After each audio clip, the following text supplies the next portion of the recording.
Prometeréis a Dios y a la señora Santa María que siempre, de manera absoluta y sin concesión, mantendréis permanente vuestra castidad. Que no obtendréis riquezas ni honores y que nada, ni siquiera esa espada, os pertenecerá. Que serviréis a Dios como el más pobre de los mortales y que renunciáis a vuestra voluntad hasta el fin de los días. Que nunca abandonaréis esta casa ni por una causa fuerte o débil, ni por un motivo mejor o peor. Soportaréis palabras malsonantes. Y si queréis dormir, se os hará velar. Y si deseáis velar, se os mandará reposar. Pues sois siervo y esclavo de esta orden, y habéis jurado proteger la cristiandad con vuestra vida. Pues el temple es la espada de Dios y tú, templario, el brazo fuerte que empuña su ira.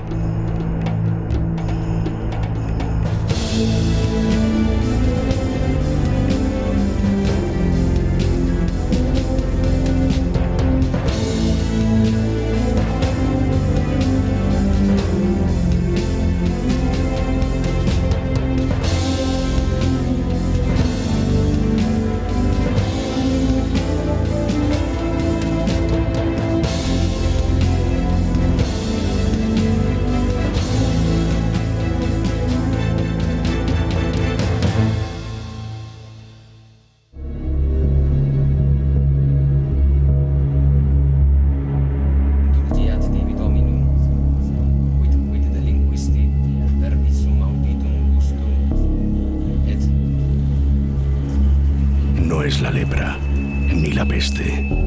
Es otro mal aún peor el que infecta esas heridas. Una maldición que corrompe y gangrena las extremidades de todos por igual. De nobles, vasallos, de ricos y de pobres.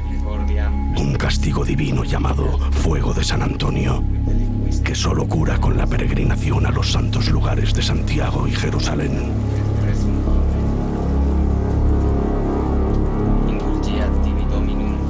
Esa mujer no soportará el largo camino.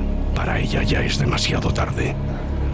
Recitará 1000 veces todas las oraciones, abrazará amuletos y acudirá a conjuros y plegarias.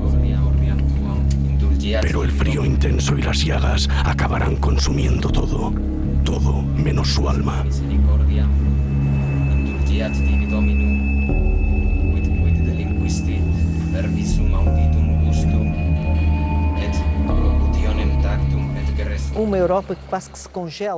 Más que llamarlo Baja Edad Media, podríamos llamarlo el amanecer de la civilización cristiana. A finales del siglo XI lo que nos encontramos es con una sociedad que está medianamente feudalizada. Tenemos a nuestro señor, que es el gobernante de todos estos territorios, tenemos a una serie de personas que trabajan para él, son sus siervos. La nobleza o el clero están en un nivel privilegiado, mientras que los trabajadores, los plebeyos, se sitúan en una parte inferior de esta escala social. Digamos que las diferencias son importantes.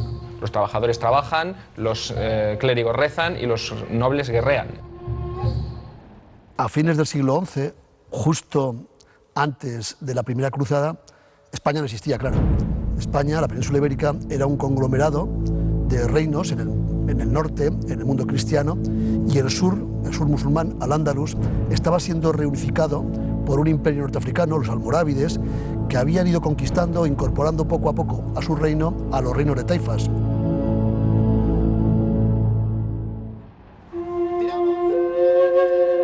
No, tú no eres el señor más rico ni el más poderoso de estas comarcas. La cosecha no ha sido precisamente la más celebrada de los últimos años y las incursiones del enemigo musulmán son cada vez más desvergonzadas. Los diezmos son cada vez más escasos y la enfermedad devora el que pronto será el cadáver de tu esposa. No, señor de Verdún, tú ya no puedes garantizar el futuro de todos tus hijos varones. En la Edad Media, en un señorío feudal, lo habitual era que las propiedades, la mayor parte de las propiedades, las heredara el hijo mayor, el hijo primogénito. El tercer hijo casi siempre era entregado o bien a un monasterio, o bien a una abadía, para que fuera educado en la disciplina eclesiástica. Artal es el más joven. Hoy le dirás lo importante que es para ti. Le hablarás del valor, del honor y del significado de vuestro apellido. Tratarás de explicarle por qué su madre no llegará a superar esa enfermedad y por qué uno de sus hermanos, y no él, será quien herede tu castillo. Le harás saber que, a pesar de lo mucho que te ha costado tomar esta decisión, hoy mismo negociarás su futuro con una delegación de monjes y que mañana, al alba, partirá con ellos para ingresar en un convento.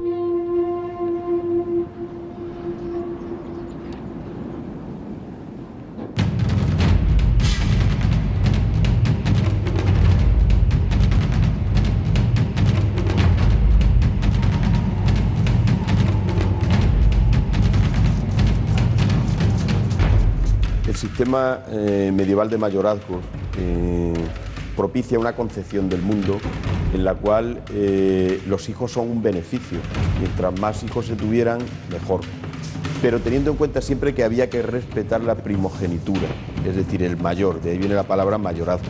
Ese era el que heredaba el patrimonio familiar y los demás pues no les quedaba más remedio que ingresar en la misma hueste del rey o en una orden religiosa o sencillamente pertenecer al estado clerical. La herencia es un elemento muy importante en esta época. Los primeros señores, los primogénitos, pueden permitirse disponer de la herencia, gestionarla, pero otros tipos de nobles, como los nobles secundones, tienen un número de opciones limitadas. Con lo cual, el que una persona, siglo XI, abandonara la casa paterna para irse al mundo es muy lógico. Tiene todo el sentido del mundo, es lo más normal para esa época. No solo en España, en cualquier parte de Europa, tenía todo el sentido del mundo que uno de los hijos se dedicara a la Iglesia.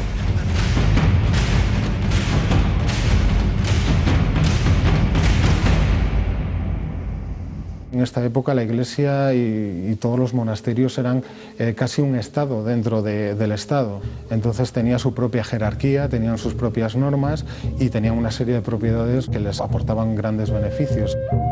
Era muy habitual en esta época que hubiera acuerdos entre un señor para que su hija o alguno de sus hijos se quedara dentro de la congregación y se entregara algún tipo de propiedad para que con ese dinero pues, se pudiera mantener esa persona.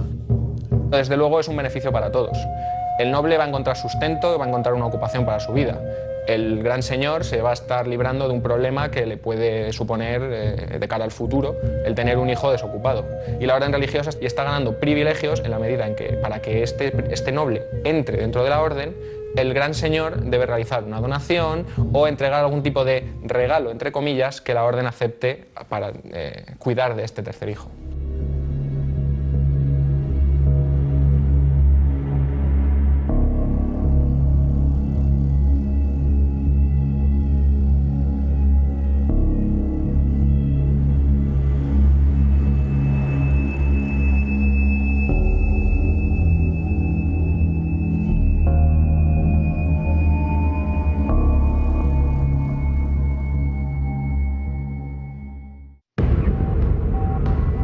Alejo I, emperador de Bizancio, altivo, glotón y mujeriego. Has pactado alianzas y has guerreado con todos y cada uno de tus vecinos. Todos desean ocupar tus dominios, tu hermosa capital, tu ostentoso trono y tu corona. Constantinopla, la última de las herederas de Roma, es hoy una ratonera. Hoy, en el año 1095 de la era de nuestro Señor, todo está a punto de cambiar. Desde el este, la dinastía selyúcida y sus poderosos ejércitos avanzan hacia tus dominios.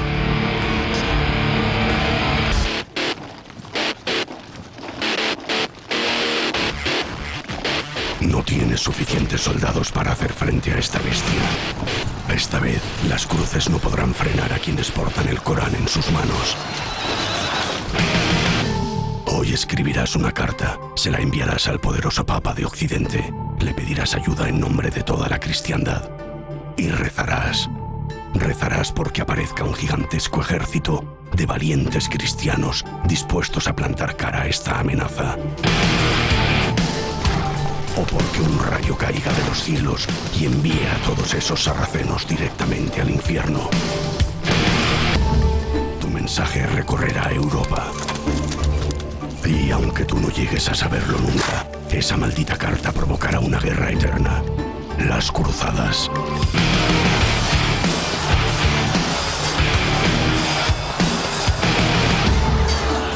Sí, seguramente es Alejo I, con esa carta, el que desencadena la idea de que la cristiandad tiene que hacer algo para evitar que los musulmanes sigan avanzando hacia Occidente. Probablemente, desde el punto de vista de la gran política internacional, esa carta desencadena todas estas cuestiones. Los libros de historia hablarán de ti, Alejo.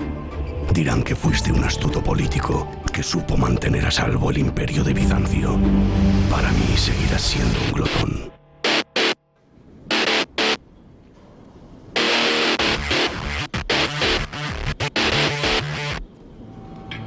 Antes de la carta de Alejo I hay una serie de movimientos que propugnan la unidad del mundo cristiano contra el Islam.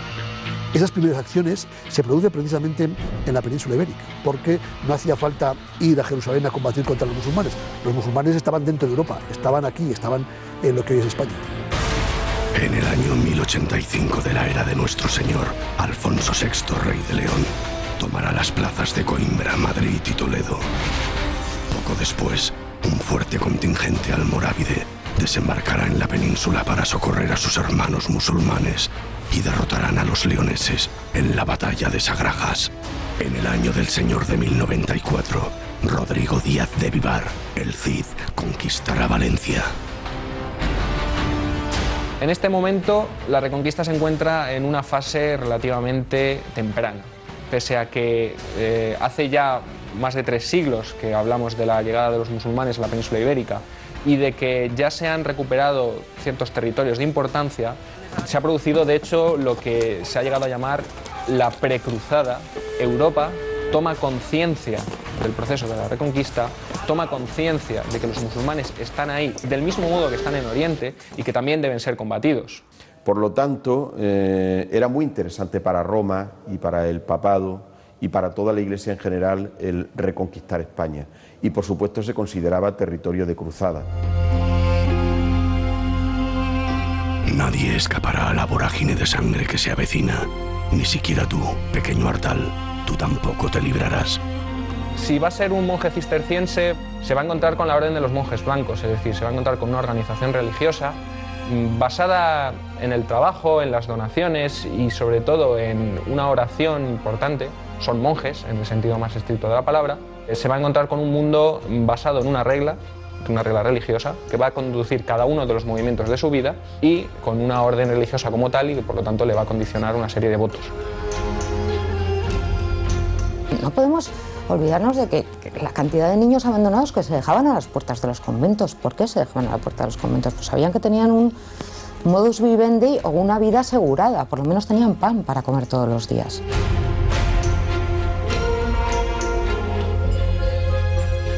La regla de San Benito recoge la posibilidad de que al monasterio puedan llegar, los padres puedan ofrecer a sus hijos para ser monjes, ¿no? San Benito habla de ello, San Benito habla de los niños. Lo que pasa es que estos niños no seguían estrictamente el ritmo monástico, era bastante más liviano y propiamente solo cuando alcanzaban determinada edad es cuando decidían ellos si empezar el noviciado o no. Es raro el niño que se cría en un convento o la niña que se cría en un convento y que lo acaba dejando, ¿eh? La vida fuera era mucho más difícil.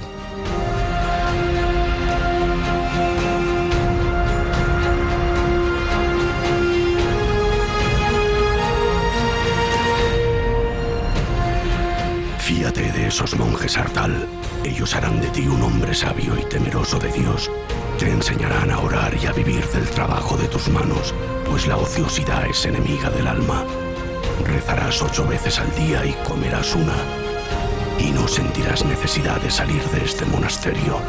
Eso no conviene de forma alguna a tu alma. Jurarás obediencia al abad y a tus hermanos. Prometerás ante la señora Santa María que siempre, de manera absoluta y sin concesión, mantendrás permanente tu castidad y que servirás a Dios como monje y como el más pobre de los mortales.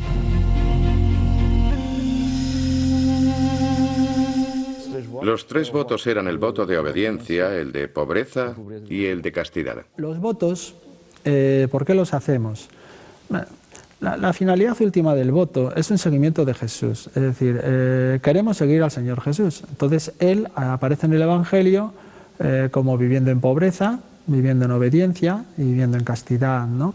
Entonces el religioso dice, pues quiero vivir como Jesús. Todo eso es, iba a decir, durillo. Es durillo porque, bueno, pero esa forma parte de la ascesis, de la lucha, del combate. Yo sé de quién me he fiado, diría San Pablo, y yo también lo digo. Yo me he fiado del Señor. El voto de pobreza supone que yo, al incorporarme a la comunidad, renuncio a la capacidad de poseer bienes personales. Yo ahora salgo del monasterio, me voy del monasterio y yo no tengo derecho a pedir ningún céntimo por los 20, 25, 20, 40 años que haya pasado. El hecho de pedir del pobre, ¿no?, pues te entra en otra dinámica espiritual, ¿no?, para enfrentarse con la desnudez que a veces es dura. Puedo comer y puedo cenar y tengo una cama donde dormir y tengo lo suficiente para vivir, ¿no? Quizás el voto así como más fuerte sea el de obediencia, porque lógicamente está la libertad en juego, ¿no?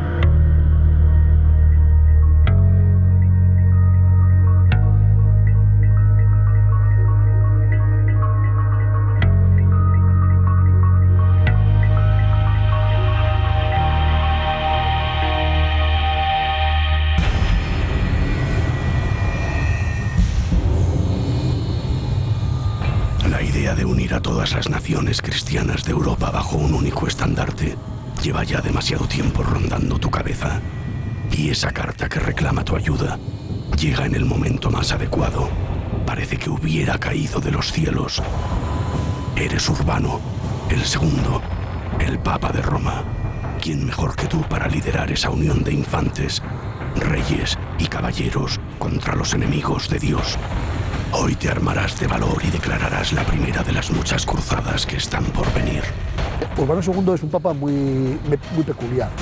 Probablemente le hubiera gustado ser más el general que dirigía unas tropas, que dirigía un ejército, que no el pastor de los cristianos, el pastor de los católicos, que es el Papa de Roma, ¿no?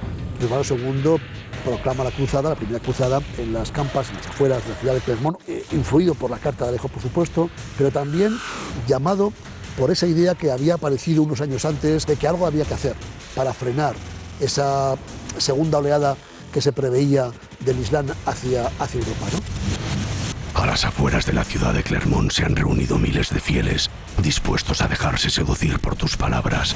Háblales de todas las atrocidades que están sufriendo nuestros hermanos cristianos de Oriente. Miénteles, diles que incluso han llegado a quemar iglesias.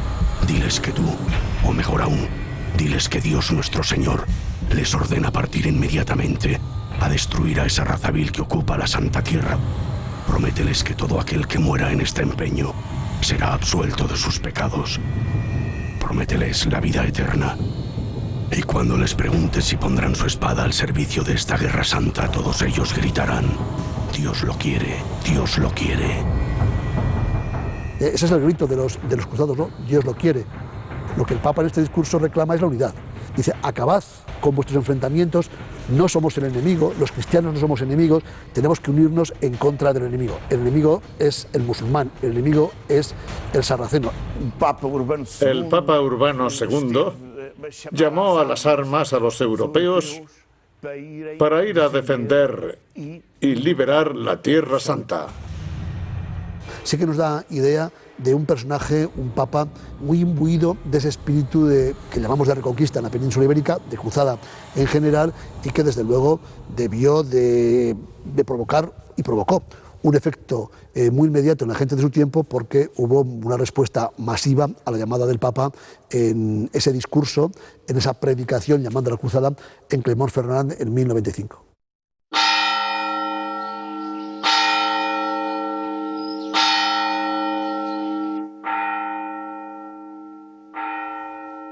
Despierta, Artal, tocan a maitines.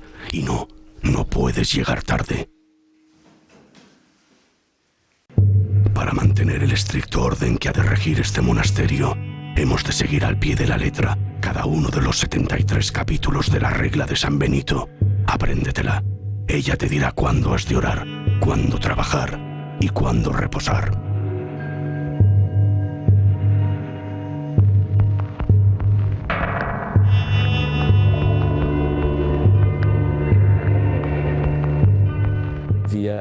Había reglas, por ejemplo, sobre la ingestión de determinados alimentos en determinadas épocas del año.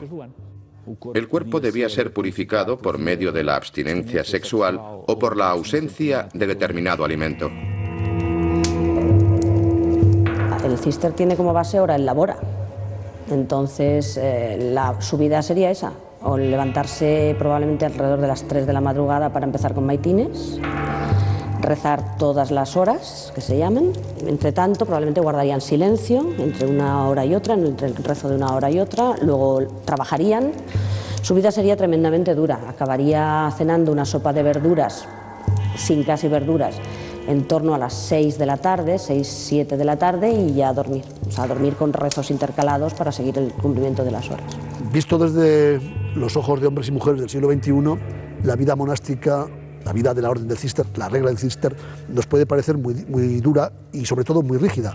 Efectivamente era muy rígida. Una vida que se distribuye en un tiempo de oración, un tiempo de trabajo para vivir de nuestro sustento y un tiempo de estudio. Se hace hincapié en que los monjes deben estar medianamente formados, por ejemplo en la lectura. Son personas que deben atender el oficio divino y en ese sentido tienen que estarlo bastante formados como para hacerlo correctamente. Pero en esta época los que pertenecen al clero sin duda reciben una formación infinitamente superior a nivel académico del que pueda recibir cualquier otra persona de su tiempo. Qué duda cabe que para el siglo XII no hubiese sido una persona suficientemente cultivada. Y hay que entender que muchos monjes que entran en el monasterio no saben leer ni escribir, pero ya estoy hablando no de Artal, sino de gente más cultivada que van a terminar siendo monjes. El 99% de la población era analfabeta total, con lo cual hablamos de un porcentaje de un 1%. Me parece que Artal venía además de un contexto social un poquito más cuidado, no es siervo de la gleba, pero qué duda cabe que un chaval atendido en un ambiente un poco cultivado de orden, de lectura, aunque no entendiera, pero que se le va enseñando y va aprendiendo. Pero la educación no terminaba nunca. Según las capacidades de la persona, se podía ir ascendiendo y convertirse pues, desde un hombre de ciencias que conociera un tratado antiguo de farmacopea hasta un especialista en las Sagradas Escrituras, un miniaturista o un copista sencillamente de libros. Walter el Indigente, así es como te llaman. Tus continuos alegatos a vivir en la más extrema pobreza te han hecho ganarte ese sobrenombre. Tus dotes como orador van a ser decisivos a la hora de convencer a miles de campesinos, desheredados y pordioseros sin futuro, de que se unan al valiente y desastroso ejército que pronto partirá hacia Tierra Santa. No eres el único que lidera esta expedición. Pedro el Ermitaño, otro iluminado que creyó a pie juntillas el mandato del Papa Urbano, está ya predicando por medio Europa. Más de 20.000 desgraciados han decorado sus harapos con cruces de tela y están dispuestos a seguiros hasta el mismísimo reino de los cielos. No saben leer, no tienen ni la más ligera idea de lo grande que es el mundo y lo largo que será este viaje. Lo único que creen saber es que todos sus pecados serán perdonados en cuanto arrebaten Jerusalén a los musulmanes. Después del llamamiento de Clermont de 1095, empezó en Europa un proceso muy interesante y al mismo tiempo muy amplio de peregrinación masiva. Una peregrinación que no estaba tanto orientada a la visita de los santos lugares como a una conquista por la espada de estos territorios. Por si esto fuera poco, les habéis llenado la cabeza de ideas milenaristas. El fin del mundo se aproxima. Fieles seguidores de Cristo, arrodillaos, pues no hallaréis consuelo en la otra vida, si no purificáis antes todos vuestros pecados. En todas las épocas se aproxima el fin del mundo. No hay época en la historia de la humanidad que no haya visto la aparición de una serie de profetas, de una serie de visionarios, de una serie de augures que han pronosticado el inmediato final del mundo. El fin del mundo, el milenarismo, son conceptos que en esta época tienen resonancias un poco complejas. Desde la tendencia a pensar que con la conquista de Jerusalén la ciudad celeste descendería sobre la terrenal y de esta forma nos encontraríamos ante el juicio divino, hasta el hecho de que un dragón de varias cabezas y numerosos ojos y cuernos saldría de los mares y devoraría a los cristianos. Estas tendencias, a veces motivadas por determinados miembros de la Iglesia o no de la Iglesia, que predicaban e iban recorriendo los caminos, realmente no siempre tenían una base especialmente lógica. Se recomendaba la lectura del Apocalipsis en los concilios como una finalidad práctica para incentivar las donaciones a la Iglesia, recordándoles los castigos a los pecadores el día del juicio final. Cuando se cumple el primer milenio, la sociedad medieval entiende que se ha cerrado un periodo, como si en el libro de la historia cristiana es lineal, se hubieran completado los primeros 1000 años. Entonces se prefigura algo que estaba ya en el Antiguo Testamento, en la Sagrada Escritura, que dice: 1000 años en tu presencia son como un ayer que pasó. Es uno de los salmos de los libros que se leían habitualmente en los monasterios y en las iglesias. Con lo cual, cuando la gente entendió que cronológicamente se cumplía un siglo, era lógico pensar que el tiempo de este mundo se terminaba y que empezaba ya el tiempo de la eternidad. Además de esto, hay una especie de profecía, o se interpretaba como una profecía, las palabras de Jesucristo antes de ascender a los cielos: id por todo el mundo y predicad el Evangelio hasta el fin de la tierra. Entendieron el fin de la tierra de una manera física, igual que los 1000 años de una manera cronológica. Entre esos individuos que asumieron de manera literal el mensaje estaban los que nada tenían que perder, es decir, aquellos que esperaban que el fin de los tiempos, que la tradición, por lo menos las tradiciones apocalípticas, decían que vendría acompañado del gobierno de Cristo durante un milenio, aquí mismo en la tierra, sería el momento, digamos, de resarcimiento de los pobres, sería el momento en que esos pobres, esos humillados, esos marginados, gobernarían con Cristo frente a los que injustamente los habían tratado. Entre estos individuos estaba el famoso Pedro el ermitaño.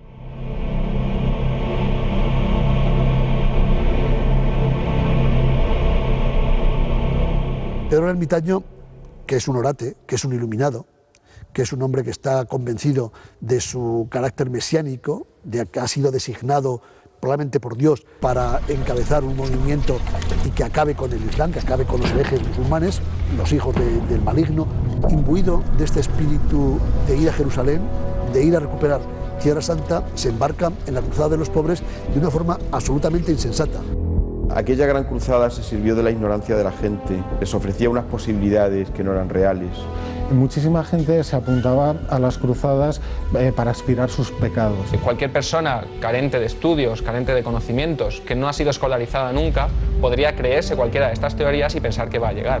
Esto, desde luego, es uno de los grandes componentes del milenarismo y que motiva los movimientos cruzadistas y que motiva las peregrinaciones. Se mezclaron, por lo tanto, muchas cosas. Se mezcló el fanatismo, se mezcló el crecimiento de la población, el hecho de que en España la Reconquista, que también se consideraba cruzada, estaba muy avanzada. Era gente mal preparada. Aunque tuvieran mucha fe, no tenían instrucción militar, ni siquiera poseían la caridad cristiana que los movía a ir a liberar la Tierra Santa. Hicieron grandes fechorías, cometieron enormes crímenes y acabaron por ser diezmados en el camino hacia Jerusalén. Llegaréis a Constantinopla, cruzaréis el Bósforo, y allí, cerca de la ciudad de Nicea, el ejército selyúcida os exterminará a todos. Las mujeres serán enviadas a los harenes y los niños a los mercados de esclavos. Se puede decir que Pedro el ermitaño es una criatura papal, pero que se le fue de las manos al Papa, ¿no? Eso sería un poco quizá la definición que mejor le podría corresponder. Recordad las palabras del Apocalipsis. Vi las almas de los que habían sido degollados, y a cada uno le fue entregada una vestidura blanca. Los cistercienses visten de blanco, adoptan el hábito blanco como un símbolo de pureza, como un símbolo también de pobreza, pero a la vez como un símbolo que representa la luz de Dios, que es una luz blanca, que es una luz que no tiene color. El llevar ropas de colores como el púrpura, como el azul o el amarillo, implica el uso de unos tintes que, además de ser muy caros, son simbólicos, representan el poder, la nobleza. Estos trapos son lo más anacrónico que llevamos, porque son del siglo X, XI, XII, lo más anacrónico. Pero a mí me facilita un montón, que yo cuando me levanto por la mañana no tengo que pensar qué pantalones me pongo, qué zapatos me coloco, qué camiseta con de estos colores o de otro color. Los cenobios los monasterios no eran lugares aburridos en absoluto, tenían una actividad impresionante. O sea, allí había actividad todo el día, la gente no estaba aburrida en absoluto, los que estaban estudiando estaban en la biblioteca, los que estaban escribiendo códices estaban miniando con pinturas, los que estaban en el huerto estaban trabajando. Los monasterios eran escuelas de artesanía, eran huertas privilegiadas, eran lugares donde se elaboraba vino, donde además en algunos monasterios incluso se fabricaban armas y se enseñaba el uso de las armas. Eran centros de producción, eran pequeñas factorías que de hecho se exportaban por toda Europa. Aunque la idea eclesiástica parecía decir todo lo contrario, en realidad muchos clérigos de la época combatieron con las armas como cualquier soldado de su tiempo. Incluso había algunos obispos que eran muy famosos porque eran unos extraordinarios combatientes, eran unos soldados que manejaban muy bien la espada y la lanza. Se aprendía a manejar desde la espada hasta montar en el caballo, y no solamente eso, sino que se enseñaba a fabricar una bombarda. Una bombarda es uno de los cañones más originarios, más primitivos, a utilizar el fuego griego, a usar la pólvora, todo esto.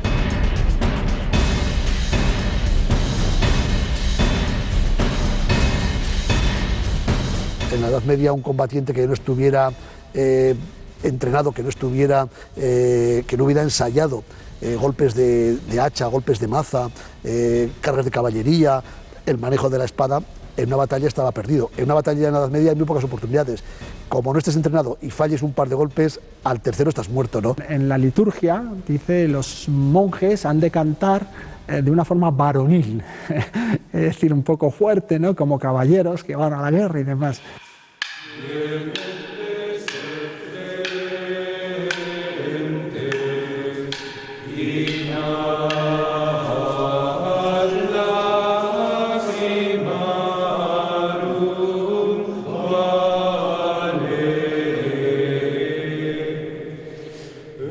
La cruzada de Walter el Indigente y Pedro el Ermitaño no ha sido en balde.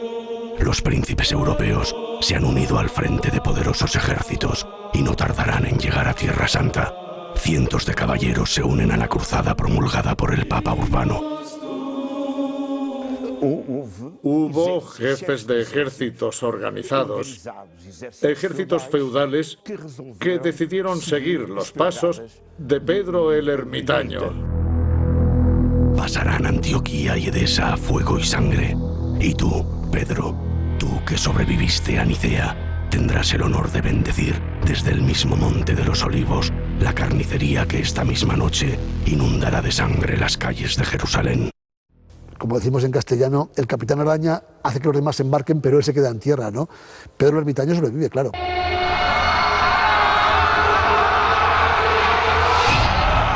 Ayunaréis 3 días y tal y como Josué hiciera en Jericó, marcharéis descalzos y en procesión alrededor de la ciudad.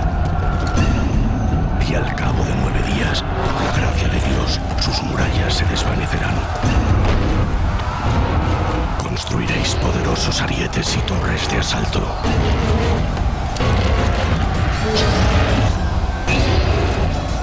Los más piadosos cortaréis las cabezas de los musulmanes, otros iréis más lejos y arrastraréis sus cuerpos a las hogueras. Las calles y plazas de Jerusalén se llenarán de manos y pies cortados y se derramará tanta sangre que los cadáveres flotarán en ella. Jerusalén, el destino de la primera cruzada, el objetivo fundamental de los cruzados, se conquista el 15 de julio del año 1099. Durante 3 días y 3 noches quemaréis sinagogas y mezquitas. Los más cobardes mataréis a ancianos, a niños y a mujeres. Los más soberbios os colocaréis coronas de oro en el mismo lugar en el que Cristo portó una de espinas. Y cuando no queden fieles que maltratar, os dirigiréis en penitencia hasta la iglesia del Santo Sepulcro para la ceremonia de acción de gracias.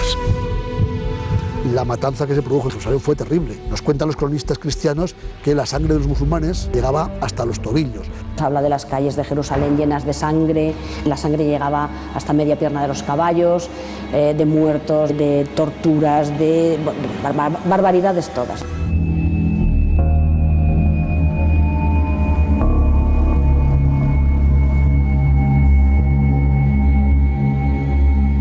La resolución de las cruzadas es muy triste en todos los sentidos.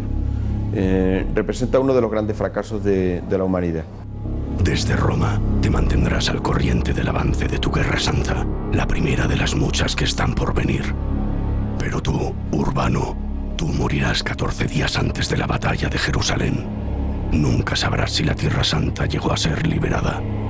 Y yo tampoco te lo diré.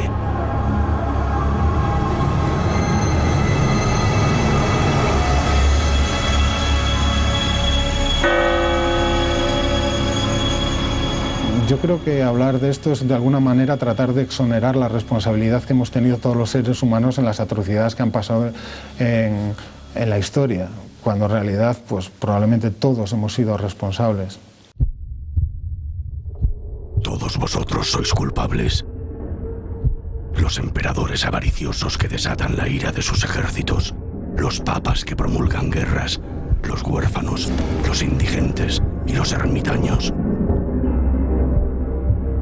Pues por vuestra culpa nacerá un ejército de caballeros condenadamente creyentes a los que llamaréis templarios. Y ellos os harán recordar cada una de las palabras del Apocalipsis. Oí una voz que decía: ven y mira, y miré. Y he aquí un caballo blanco, y al que lo montaba le fue entregada una corona. Ven y mira, y miré. Y salió otro caballo, y al que lo montaba se le dio el poder de quitar la paz de la tierra. Ven y mira, y miré. Y he aquí un caballo negro, y el que lo montaba tenía una balanza en la mano. Ven y mira, y miré. Y he aquí otro caballo, y el que lo montaba tenía por nombre Muerte. Y los reyes de la tierra y todos sus siervos se escondieron, porque el gran día de su ira ha llegado. Se hacen barbaridades, se hacen cosas que han estado mal, se han hecho, se siguen haciendo, pero el reto nuestro es pararnos un poquito, entrar en el corazón humano y mirar las cosas también con una benevolencia y una misericordia, ¿no? Que es precisamente la del Evangelio. Y si hay desmanes, pues intentar señalarlos con el dedo y decir eso, ese no es el camino. No toméis la vida de otra persona, Dios la ha declarado sagrada. Estas son las palabras del profeta Mohammed. En el nombre de Alá, el compasivo, el misericordioso, a ti solo sirven y a ti solo imploran ayuda. ¿Por qué has creado un enemigo como este? ¿Por qué les envías esas abominables cruces rojas y esos demonios de ojos azules que solo saben matar? Tú, el Todopoderoso, diles, ¿cómo podrá el Islam perdonar esta afrenta? ¿Cómo harán para olvidar? Pronto anochecerá, vosotros debéis orar, y nosotros también.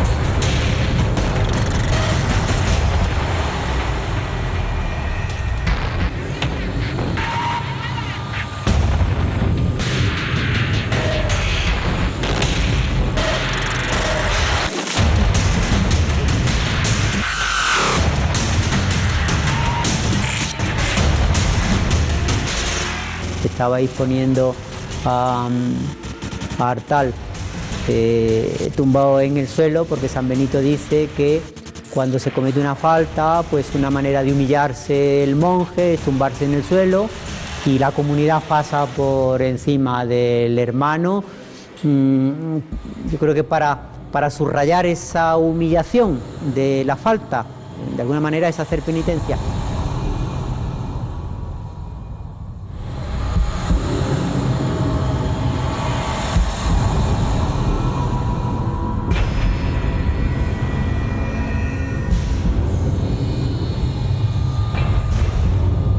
Yo en mi etapa de maestro de novicios, una cosa que me solían decir bastante los jóvenes cuando entraban, pues al cabo de un año, decían, pero si yo no era así. Digo, ¿cómo que no eras así? Claro que eras así, pero no te habían puesto en la ocasión de descubrir eso que eres realmente, ¿no? Y claro, cuando uno va descubriendo eso que es realmente, pues tiene que afrontarlo. No puede justificarlo ni puede huir sin más, ¿no? Tiene que afrontarlo. Entonces, en ese sentido, es una batalla, ¿no? La batalla del propio corazón, pero que tiene una gran recompensa.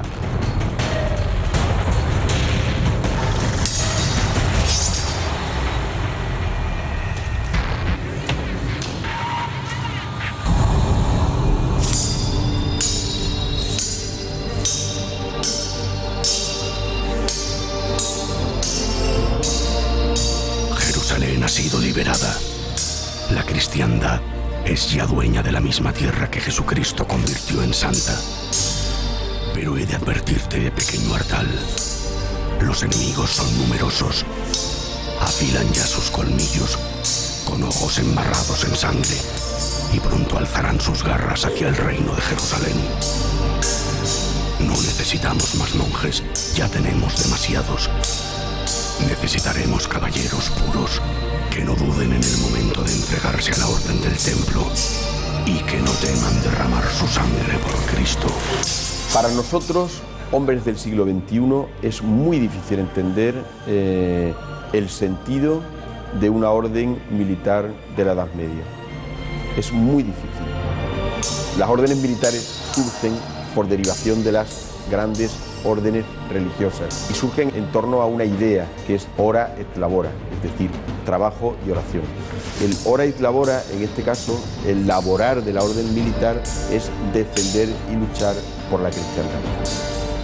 Por lo cual, el miembro de una orden militar, que no deja de ser un religioso y que muchos de ellos pertenecían al estado clerical, en vez de trabajar el campo o dedicarse a la agricultura o a copiar libros, pues se dedicaba a aprender el manejo de las armas y cuando llegaba su momento a ir a la guerra.